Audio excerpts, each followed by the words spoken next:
Shit. Yikes. I'm helping my professor hook up with the hottest bi on campus. If I'd known tonight would involve my queer housemate flirting with my terrifying professor while my crush wore my hoodie, I would have stayed in bed and faked the flu. Twice. But no, here I was. Sweaty kitchen, stolen tequila, and more sexual tension than our cheap ceiling fan could handle. Zoe was already tipsy and dramatic.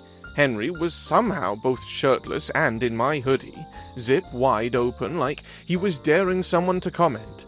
Hannah was blushing like her life depended on it, and me, I was blending into the wallpaper, wondering if disappearing counted as a valid coping mechanism.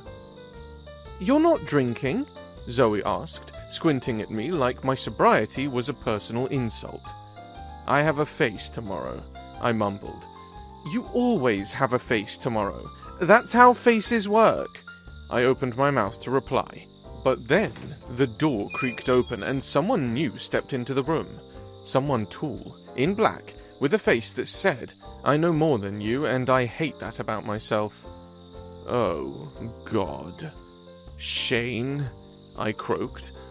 "What are you, you're here." Professor Cartwright, aka Shane, aka my queer theory prof, aka the man who once made a student cry just by quoting Virginia Woolf, raised a brow. "I was invited." "By who?" I asked. "Me," River announced, strolling in from the hallway in a mesh top and no shame whatsoever. "I said we need more daddy energy." Zoe nearly spat out her drink. "Wait, you actually invited him?" I hissed. River grinned. "He always says he wants students to treat him like a real person, not just a professor. Plus, he gave me permission last week to send him invites to campus stuff, as long as it's open door. And everyone's in the group chat, so technically, he's fair game. Relax. It's not like we're doing shots off the syllabus." Henry leaned in, grinning at me like we were watching a soap opera together. "That's your professor?" "Unfortunately," I whispered. "I'm starting to like college," he muttered back. Shane, to his credit, didn't leave. He looked vaguely amused, like someone watching a flaming car roll into a lake and wondering if it might float. He nodded at River, took a drink from the kitchen counter, and leaned against the fridge like he belonged there. Zoe, never one to waste a moment, immediately stage whispered, "Okay, but if he taught math, I would have passed." Hannah giggled, and then looked horrified at herself for giggling. I was about to say something, anything to shift the chaos away from me, when River sidled up and whispered, "Your professor just called me compelling." "What?" "Mm-hmm," he said, licking salt off his hand. "Looks like someone's got taste." Oh no, no. This was not happening. I was at this party to relax, maybe flirt with Henry if I grew a backbone, not to witness the beginning of my favorite housemate seducing my professor. But even as I told myself to walk away, pretend I hadn't heard, pretend I didn't care, I looked at Shane and saw the smallest, most dangerous thing on his face. A smile. This was going to end in fire, and somehow, I already knew I was going to be holding the match. Zoe's bra was hanging off the living room lamp. River was face down on the couch, wrapped in a leopard print throw blanket like a defeated reality show contestant, and I was eating dry cereal straight from the box, watching it all like some kind of gay David Attenborough. River groaned. "Don't talk to me. I died last night. You're speaking to my ghost." "You always say that," I said, mouthful of Lucky Charms. "No, this time it's real. I saw God. He was in all black." I snorted. "You good?" River lifted his sunglasses just enough to squint at me. "I think I'm in love." I stopped mid-chew. "Do I know them?" He sat up dramatically, throwing the blanket off like a diva shedding a cape. "Shane." I blinked. As in my Professor Shane? River nodded solemnly. He's so mysterious. Like if a thunderstorm had a PhD. I want him to read me queer theory until I cry. Oh my God, I muttered. He said hegemonic masculinity and I nearly passed out. Do you think he noticed? Definitely not. River flopped back down with a dramatic sigh. Too bad he's out of my league. And, a professor? He probably listens to Chopin and reads sad poetry. I'm a literal bisexual raccoon in eyeliner. You're not a raccoon, I said. A hot raccoon. He corrected, then squinted again. Wait, do you remember you called me... what was it? Compelling, I muttered. River shrieked. He noticed me! I threw a pillow at him. Get off my couch. Shane's office smelled like old books and judgment. There was a stack of unread essays on his desk and a tiny potted succulent by the window that looked like it had better boundaries than I did. I hovered in the doorway, regretting every life choice that led me here. He didn't look up. If you're going to hover, at least come inside. Right, sorry, I had a question. About the reading? No. River? He finally looked at me, brows lifting just a little. My housemate, I clarified. Red hair, drama magnet. He's convinced you hate him. Shane was quiet for a second. Then, I don't hate him. He's interesting. You said compelling, actually. He gave me a look. That doesn't mean anything inappropriate. He wrote a strong essay last semester. He thinks you're hot, I blurted. There was a pause. I mean, not in like... Okay, also in that way. But like, he likes you, and you smiled at him at the party, which is rare for you. I smile. Not with your face. Another pause. Then, softly, Shane said... Tell him I liked his blog post, the one about erasure. It made me think. I blinked. You read it? He went back to grading. I keep track of the thinkers who actually say something new. You're officially the queerest carrier pigeon in history, River said, lying upside down on my bed. Should I send him a fruit basket or a foot pick? I threw a sock at his face. He said he liked your blog post. River went still. The one about bi erasure? He asked. His voice was suddenly soft. I nodded. He said it made him think, which I assume is like a standing ovation for him? River groaned into my blanket. I can't flirt with someone who thinks I'm smart. That's so much pressure. You flirt with literally everyone. Yeah, but it's meaningless until he notices. Now it's serious. He sat up, suddenly intense.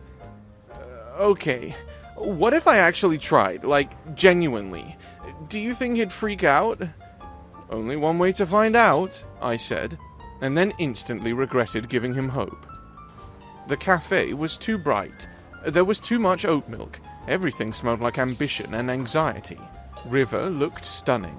Crisp white shirt, subtle eyeliner, nervous energy masked under fake chill. I was already bracing myself. Shane arrived 5 minutes late, all dark sweater and soft politeness. He complimented the poetry selection. River tried to joke about bisexuals being tragic romantics. Shane gave a very professional smile. River laughed too hard, then tried again, and Shane politely shut him down. I think we should maintain some boundaries, he said, after River leaned a little too close. I respect your work. I wouldn't want that to be compromised. River froze, then nodded. Sure, yeah, of course. Cool. He left 10 minutes later, pretending to take a cool. I found him at home, shirt half off, vodka in one hand, already texting someone named Dom, tongue emoji. He thinks I'm a joke, River said, bitter. He thinks I'm not serious. Whatever. He wants quiet, he can keep his fucking silence. That night, the walls were thin, and I heard every sound. Zoe made pasta, burned it slightly, called it bisexual al dente, and refused to elaborate. Hannah brought a salad none of us ate, but we all took tiny polite bites like cowards. Henry showed up last, jeans, tight white tee, and the kind of cologne that made it hard to focus. He sat beside me like it was no big deal, but his knee brushed mine under the table and didn't move. My brain short-circuited. Then Shane arrived. Black button-up, bottle of wine, that unreadable face he always wore like armor. He smiled politely at Zoe, nodded to Hannah, and, when he saw me, he said, "Thank you for the invitation, Atlas." I think I blacked out for a second. River was already at the table, no eyeliner, no mesh, just jeans and a hoodie that wasn't loud or flirty, like he was trying not to take up space. Dinner was awkward, until Zoe made a joke about bisexuals having zero kitchen skills. River rolled his eyes, tossed a crouton at her. Shane chuckled softly. It was the first normal, easy moment we'd had in weeks. I smiled before I even realized I was doing it. Then, I felt Henry's eyes on me. "You always do that," he said soft. "Do what?" He looked at me. Not teasing, not flirty, just looking. Almost like he was trying to figure something out. Like I was a puzzle he didn't quite like, that he couldn't stop solving. "You smile when the professor talks." There was something in his voice. Not mean, not even cold, but it made me sit up straighter, made me feel like I'd just been caught doing something wrong, or at least something noticeable. What? No, I don't," I said too fast. He just gave this tiny shrug and looked down at his plate, said nothing else, but he didn't touch his pasta either. The conversation drifted. Shane and River talked about some book. Zoe kept making dramatic faces. Hannah complimented everyone, even the bread. I got up to clear the plates without thinking. Henry followed me to the sink. We stood side by side, rinsing dishes, quiet. Then I dropped a fork. It clattered against the tiles, loud and ridiculous. I scrambled to pick it up, almost knocked my head into Henry's, and laughed awkwardly. "You okay?" he asked, amused. "Fine," I muttered, flustered. And then he just looked at me again. All that softness back in his eyes, but different now. A little warmer, a little more dangerous. "I think," he said slowly, "you'd make a good boyfriend." My hands froze in the soap. What? He shrugged again. "Just saying." I couldn't tell if he was serious, couldn't tell if he meant me, but my face went red anyway, and he saw it. He smirked, just a little, like he knew exactly what he'd done. And I didn't ask who he meant, because I didn't want to hear it wasn't me. But maybe, just maybe, it was. I thought things were going okay. River was flirting like usual, extra dramatic, a little chaotic, but Shane just didn't get it at all. At this tiny coffee shop meetup, River kept teasing Shane about his sweater and how mysterious he looked, all playful smiles and elbow nudges. Shane laughed once, but mostly he looked like he was trying not to get pulled into some weird prank. Finally, Shane said, super serious, "Are you joking with me?" River blinked, like he'd just been hit with a ton of bricks. "No, I'm serious." Shane shook his head. "I don't think this is a good idea." River shrugged, tried to laugh it off, but I saw the hurt flash across his face. Later, Shane mentioned to me how he was already used to people judging him for being a trans professor. That made this whole mess feel 10 times worse, like he didn't want to be the reason someone got hurt. And me?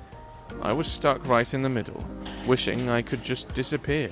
The morning after that awkward coffee shop meeting, River looked like he hadn't slept in days. His usual confident spark was gone, replaced by this tired, fragile vibe that made me want to wrap him in a blanket and never let go. He was sprawled on the couch, scrolling through his phone with this bitter expression, like every message was a reminder of how messed up things felt.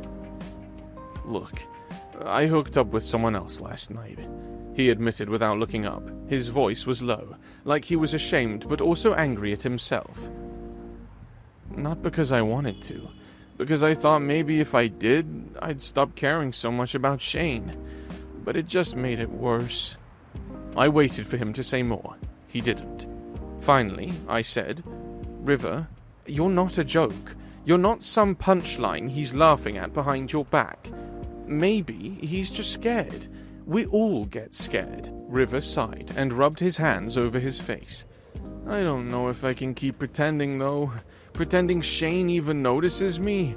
Pretending this whole thing means something. I sat down next to him, careful not to crowd him. What if you just said what you really feel? No games, no jokes, just honest words. He stared at me like I was speaking a foreign language. Then, slowly, a small, tired smile cracked through. Okay, he said. Maybe I'll try. That night, River posted on his blog his most personal piece yet. He wrote about being bi, about how people always tried to put him in a box that didn't fit, about the loneliness of feeling invisible even when you're right in front of everyone. Reading it made my chest tighten.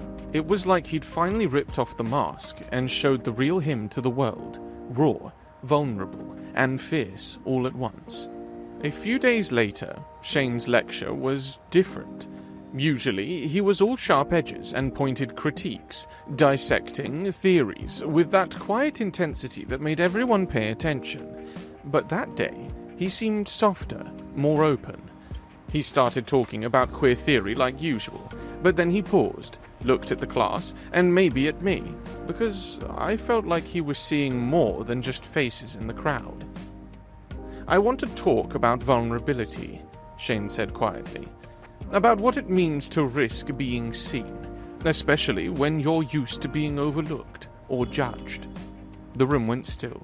Even the usual chatter from the back stopped. He talked about erasure, the way certain voices get ignored or silenced, how hard it was to be visible in a world that wasn't always ready for you. And then he said something that hit me like a punch. I recently read a blog post that reminded me why it's worth trying, even when it's terrifying. It was honest, raw, and made me rethink how I see things. I knew exactly what he meant.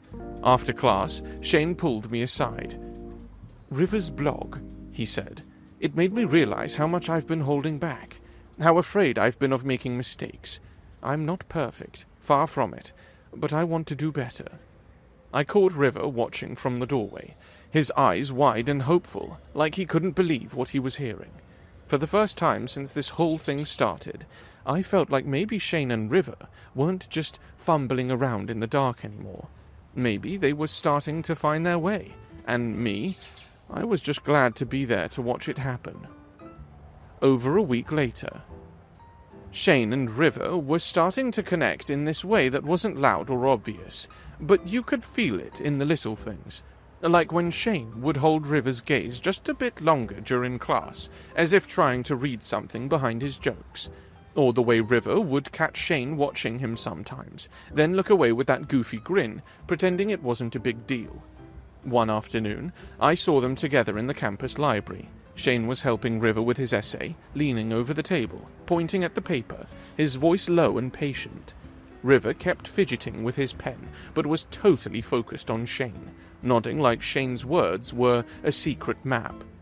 At one point, Shane handed River a notebook, and their fingers brushed. River froze for a second, then gave this tiny, almost shy smile. Shane didn't pull back either. They just stayed like that, hands close enough to feel the heat. It was quiet, nothing flashy, but it was a spark. Like something small but powerful was starting to bloom between them. I felt weird watching it. Not jealous, exactly, but like I was seeing something fragile and beautiful, and I didn't want to break it. 3 days later. The day the rumor started, the air got heavier. Shane came to class late, eyes shadowed, his usual calm replaced with this tight, guarded energy. It was like watching someone carrying invisible weights. The whispers started almost immediately. Quiet at first, then sharper, meaner. Someone had reported Shane for misconduct. This time, everyone was saying it. Rumors about him being involved with a student. No one really knew the details, but in a place like this, it didn't matter. Being a trans professor already put him under a microscope, with judgment and skepticism lurking behind polite smiles. Now this, it felt like a public trial without a judge. River came home that night looking like someone punched a hole through his chest. His usual spark was gone. He sank into the couch, rubbing his hands together nervously. "I messed up," he said quietly, like admitting it out loud would make it real. "They're saying he's crossing lines with a student, with me. I shouldn't have pushed, kept flirting, kept trying to make something happen. If I'd just stayed quiet, maybe none of this would have happened. He's going through all of this because of me." I wanted to scream that it wasn't his fault, that Shane was more than capable of standing up to this bullshit, but River looked so small, so full of guilt, like he thought he was the problem, when really, he was just the unlucky target. He said, "I don't want to drag him down with me. Maybe I should just end this before it gets worse." Watching him say that, I felt my chest tighten, because I knew what he meant, stepping away from something real to save someone else from getting hurt. Later that night, my apartment felt smaller than usual, like the walls were closing in. I'd been holding everything in, River's guilt, Shane's exhaustion, the whole mess, and it finally cracked open. Henry showed up after I called, like he always does when I'm drowning in my own thoughts. I didn't hold back. "I'm so tired," I said, pacing back and forth, voice raw. "Watching them, Shane and River, trying to hold on to something real, but it's falling apart and I feel so useless." Henry didn't say a word at first, just watched me, calm and steady. Then I broke down, really broke down, tears spilling over, messy and loud. He stepped closer, his hand reaching out, brushing my arm gently. "You care too much for someone who pretends not to feel anything." His words hit different. I looked up, and suddenly, the air between us shifted. Henry's eyes caught mine, soft, warm, and just a little intense. For a second, it was like the world slowed down. His hand stayed on my arm, fingers lightly tracing little circles. The tension was electric, but quiet, like a secret neither of us wanted to break. I could feel my heartbeat in my throat. He smiled, small, knowing, like he was seeing something in me I'd been trying to hide. I almost said something, almost told him what was really going on inside me, but the moment hung there, suspended. Instead, he gave a gentle squeeze on my arm and said, "You don't have to carry it all alone." I looked away, cheeks burning, but I didn't say a word, because some things are too big for now, too fragile to speak out loud. A few days later, it started small. Shane left a sticky note on River's door, just one line, but it said 1,000 things. "None of this is your fault. Please don't blame yourself, River. I never did. I miss your light. I just need time to breathe. But that doesn't mean I don't care." River didn't talk about it for 2 days, just stared at that note like it was an ancient riddle, like he wanted to believe every word but couldn't let himself. At least, not yet. Then, one night, while we were brushing our teeth, he said, "He still reads my blog." I spat out toothpaste. "What?" He left a comment, under a fake username, quoted a line from my Being Seen post. I grinned. That's like his version of crying in public. River rolled his eyes but didn't deny it. Later that week, I caught them in the hallway after class. Shane stood far away, arms folded, but his voice was soft. "I made assumptions," he said. "I thought you were performing, and that you were just messing around with me." River tilted his head, all messy curls and eyeliner again. "I was performing, but not about you. Not in front of you." Their eyes held for a second longer than normal. Something was shifting. 2 days later, they went for coffee again. No makeup this time, no posturing, just River in a hoodie and Shane with his sleeves pushed up. I didn't go with them. I wasn't needed, but when River came back, he had this look, like someone just peeled the weight off his chest. "We talked about boundaries," he said, flopping onto the couch. "Like actual, real boundaries. And," he smiled, "he said he'd like to know me, outside of all this." I tried to play it cool, but inside I was screaming like a proud stage mum. A few weeks later. After a few weeks, Shane came out publicly during a faculty discussion panel. Not as trans, that was already known, but this time he said, "I am a trans man, yes, and I'm also someone who loves deeply, and sometimes messily. I've been taught to hide my softness in academic language, but lately, I think I want to unlearn that." River was in the back row, clutching my hand like we were in a soap opera. After the panel, Shane walked over and handed him a small folded note. River opened it with shaking hands. "You still make me think. Let me know if I'm allowed to feel." River didn't say anything for a second. Then he whispered, "I think he just proposed with grammar." A couple of days later, University HR had sent out an official nothing to see here email. Shane's name was cleared, and campus gossip found something else to chew on. Just like that, he was back in the lecture hall, discussing queer theory like nothing ever happened, even though I caught River smiling like someone had just put the sun back where it belonged. A few days later.